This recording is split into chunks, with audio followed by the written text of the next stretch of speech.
So guys, দেখতে পাচ্ছ এই যে ছাগল, এগুলো এত পাজি, এত ডিস্টার্ব করে আমাদের আবার অসুবিধা হয়। তো এখানে দেখতে পাচ্ছ কয়েকটা মরিচ গাছ লাগাইছি।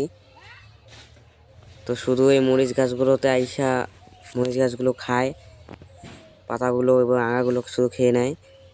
তো দেখতে পাচ্ছ কি সুন্দর মরিচ ধরেছে। তো এই যে দেখো কয়েকটা গাছ খেয়েছে এখানে, অনেকদিন আগে খাইছে ঢুইকা।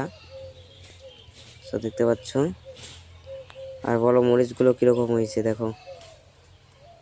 আমাদের আর মরিচ কিনতে হবে না, তো এখান থেকে আমরা খেয়ে নেব। এই দেখো সকলেই ছাগলের জন্য বিরক্ত হয়ে যাবে, জমির চারপাশে বেড়া দিয়ে দিয়েছে। তো এখানে ভুট্টা লাগাইছে এরা, দেখতে পাচ্ছ ওইখানেও বেড়া লাগাই দিছে। মানে আমাদের গ্রাম এলাকার লোকজনের ছাগলের খুবই অত্যাচার অসুবিধা হয়ে গেছে। তো এখানে মরিচ গাছগুলো লাগাইছি।